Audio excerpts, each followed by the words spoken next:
espíritos de sombras, seres obsessores, seres do mal, que no plano espiritual interferem na vida das pessoas, incluindo a sua.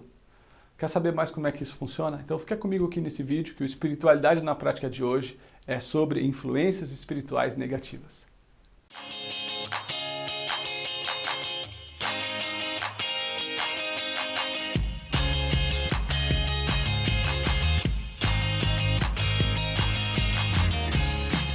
Olá, eu sou Bruno Gimenez e seja bem-vindo a mais um episódio do Espiritualidade na Prática, para a sua completa alegria ou para a sua não completa alegria. Sei lá, se você não gosta, não deve assistir, mas se você gosta, seja muito bem-vindo. Meu grande objetivo aqui é ajudar você a viver a sua vida com espiritualidade, que é consciência sobre quem você é, para onde você vai, acima de tudo, sobre consciência da sua missão de vida. Qual é a sua missão de vida?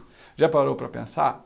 Certamente um dia você ficou olhando para cima, olhou nuvens, olhou natureza e falou, meu Deus, quem sou eu no meio de tudo isso? Se você nunca fez isso, você tem algum problema.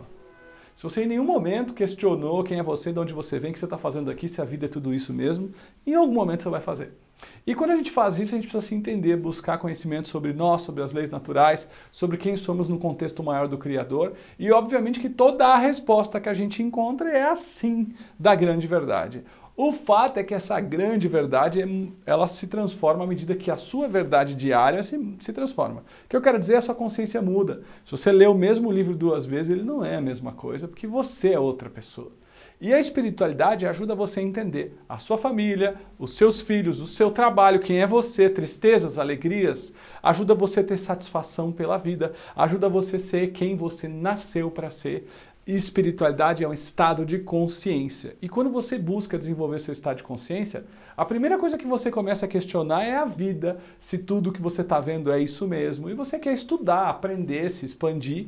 E a gente faz isso, esse estudo, buscando grandes estruturas universais que falam da vida, da espiritualidade de Deus, mas a gente nunca segue uma ou outra religião, não sou de nenhuma religião antes que você pergunte. Mas uma das coisas que estudo há muito tempo, que vivencio há muito tempo, por um motivo que eu não sei qual exatamente, eu tenho a tal da mediunidade, ou seja, a interação extrafísica com energias e espiritualidade, tudo um dos assuntos que eu mais gosto de falar. E um dos assuntos que as pessoas mais me mandam mensagem para que eu fale é sobre espíritos desencarnados e, acima de tudo, influência espiritual negativa. Porque influência espiritual positiva ninguém reclama, mas a influência espiritual negativa todo mundo reclama.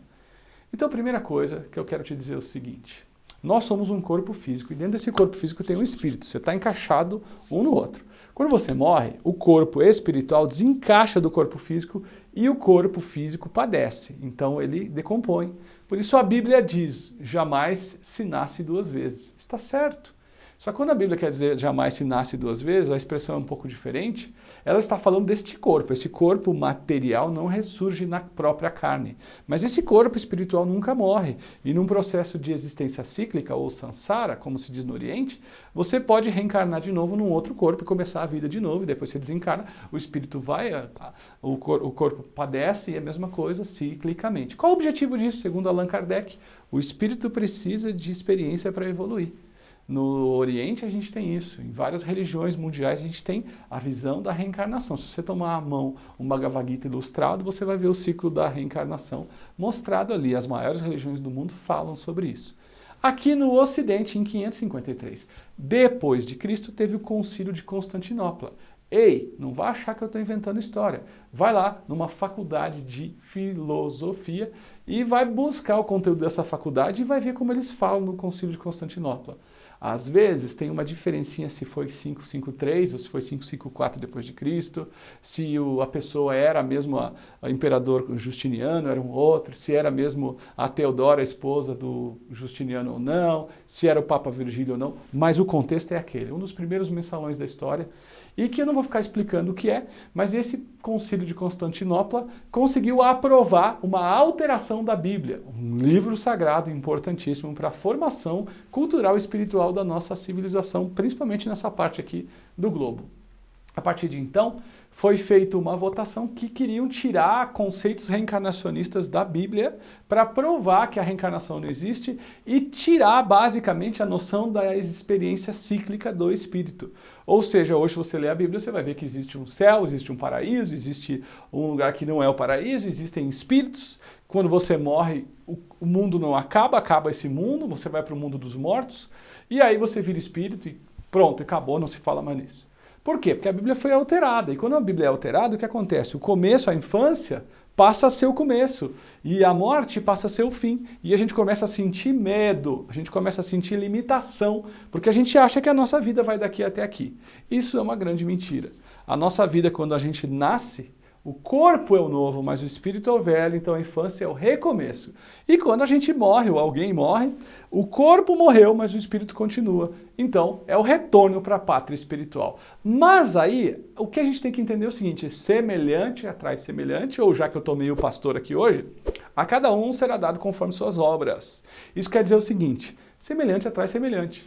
Se você semeou tal coisa, você vai colher tal coisa. Se você semeou tal coisa, você vai colher tal coisa. Claro, né? Então, quando a gente desencarna, o nosso espírito, ele está magnetizado pela resultante de tudo que você fez na sua vida. O que você plantou na sua vida é o que você vai colher vibracionalmente o que você é. Então, quando você desencarna, você tem decisões. Ou você fica na dimensão terrena porque está apegado a isso, ou você fica na dimensão terrena em espírito porque você está com medo, com tristeza, com culpa, com ressentimento, ou porque você está carregado de emoção negativa. Em outras palavras, você só fica magnetizado e na sintonia da dimensão do plano dos vivos, mesmo sendo um morto ou um espírito, porque você ainda tem vibrações equivalentes à do plano físico. E é aí que começa o assunto das sombras. Tive que fazer essa grande introdução. Muita gente me manda mensagem, muita gente me manda mensagem seguinte: Bruno, não aguento mais espíritos de sombra atrapalhando a minha vida. Bruno, não aguento mais espíritos de sombra atrapalhando a minha vida. Eu não aguento mais espíritos obsessores, eu não aguento mais espíritos do mal. E aí eu queria te dizer o seguinte, os espíritos de sombra ou os espíritos do mal são muitíssimos poucos, 1%, de todo o processo de obsessão que se vê por aí, é menos de 1% vinda de espíritos especializados, espíritos das sombras. 99% das obsessões que nós vemos de espíritos que atrapalham a vida das pessoas são espíritos de pessoas comuns, como teu avô, teu pai, teu irmão, teu tio, teu chefe, teu vizinho, que desencarnaram cheio de medo, ressentimento, preocupação e pouca consciência espiritual. Quando desencarnam não sabem nem o que aconteceu, porque o corpo morreu, mas eles se sentem vivos, então eles acham que estão vivos, estão num looping. Posso falar do looping em um outro momento. E eles ficam presos às sensações da matéria e não conseguem evoluir. E como não conseguem evoluir, estão presos à matéria, eles vão se aproximar de alguém que tem matéria, que tem um corpo físico vivo. E é aí que a influência negativa acontece. Eu sou um espírito desencarnado, estou todo perdido, me aproximo de alguém que está vivo para eu poder sugar ou absorver as vibrações, para que eu possa me virar, para que eu possa viver dentro do mundo dos encarnados. E aí o que acontece? Eu começo a roubar energia, absorver, eu me transformo num obsessor, que eu dependo do que o outro faz para viver. Então, se em vida eu gostava muito de comer pão, é provável que o hábito de comer pão continue. E se eu for viciado em comer pão, então, eu vou querer comer pão todos os dias. Então, eu me aproximo de quem come pão. Se por outro lado eu sou viciado em álcool, em qualquer tipo de cerveja, vinho, champanhe, o que for, pinga, e eu desencarnei, o meu corpo espiritual está aqui, mas o corpo físico está decompondo. E eu tenho aquele vício por beber ou por fumar, eu vou me aproximar de seres que bebem e fumam, porque eu preciso sugar as vibrações, as impressões vitais para voltar a ter aquela sensação de quando eu tinha quando eu era vivo. Porque eu continuo vivo em espírito, mas o meu corpo se foi. Então, se eu não tenho mais um corpo físico do mundo terreno, eu não consigo conviver aqui, então eu preciso ficar próximo de quem tem corpo físico. É aí que a obsessão acontece. Mas a obsessão respeita as leis de causa e efeito. A obsessão respeita as leis universais de sintonia e de ressonância. Em outras palavras, é você que abre as portas para o obsessor entrar na sua vida. É o seu próprio vício que traz o viciado. É o seu próprio vício, ou em álcool, ou em pão, ou em sexo, ou em jogo, ou em reclamação, ou em mau humor, ou em depressão, ou a emoção que for, que vai atrair espíritos de mesmo padrão. Então eu trabalhei muito tempo em consultório, muito tempo com grupos de pessoas com problemas espirituais, E 99,99999% das pessoas colocam a culpa no obsessor.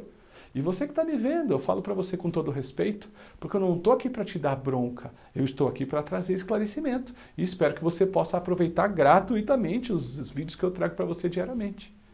Mas uma coisa é o seguinte, não dá para colocar a culpa no obsessor. Se você está sendo influenciado por espíritos, a culpa é sua. Quantos espíritos não conseguem ir embora porque se sentem magnetizados por você ou com o que quer que seja? Porque estão na mesma vibração. Então muda a sua vibração, muda as suas atitudes, inclui mais gratidão, inclui mais amor, inclui mais altruísmo. Para de ficar olhando para o seu próprio umbigo. Começa a fazer alguma coisa por você. Sai daquela rotina louca de ir para casa, assistir televisão, fazer o que tem que fazer, voltar a trabalhar e não fazer nada nem por você nem pelo outro. Começa a arejar a sua mente com um conteúdo mais espiritual, com um propósito de vida, pensando quem você é, para onde você vai, o que você está fazendo aqui. Começa a estender mais a mão para outras pessoas. Para de reclamar da vida, sai do comodismo, sai da vida de fazer tudo igual, tudo certinho, tudo direitinho e não ajudar Deus na obra maior. E os espíritos obsessores vão embora de você. Porque o obsessor quase sempre só está aqui na Terra porque está preso a emoções mundanas. E essas emoções mundanas estão jorrando por aí. Se você em vida sai dessas emoções mundanas porque decide por uma vida diferente, esses espíritos não vão querer ficar com você, porque você está em outra vibração. Esse é o ponto. Esse é o segredo. É isso. Eu sei que você queria uma receita melhor. Não posso mentir para você. Eu tenho um compromisso com a verdade. Essa verdade não é para você, é para mim, é a minha missão de vida. Então eu quero te dizer que um dos motivos pelo qual eu faço esses vídeos diariamente, e junto com a equipe Luz da Serra, com a Patrícia, a gente vem há mais de 10 anos levando a missão do Luz da Serra, de ajudar as pessoas a encontrar um caminho de luz, o motivo é simples, o motivo é objetivo. Ajudar você, inclusive, a arejar a sua mente com vibrações elevadas, com consciência sobre você mesmo, com consciência sobre a sua missão de vida, para que você possa se tornar uma pessoa diferente. E é só assim que você vai poder, de forma efetiva, produzir a verdadeira asepsia espiritual, a verdadeira desconexão com espíritos de sombra. Eu vou falar mais sobre isso, eu prometo. Bom, se você está ouvindo esse conteúdo pelo iTunes, você deixa sua pergunta, seu comentário na área de comentários e pode baixar esse episódio. Se você está vendo no YouTube, clica no solzinho, se inscreve no nosso canal e deixa seu comentário, dá um joinha, dá um curtir. Se você está vendo pelo Facebook, lembra de marcar as pessoas que você acha que vai gostar disso. E também de compartilhar esse conteúdo com outras pessoas e também curtir a nossa página de Facebook. Eu acredito em você, senão eu não estava aqui. E eu tenho certeza que você pode fazer a diferença.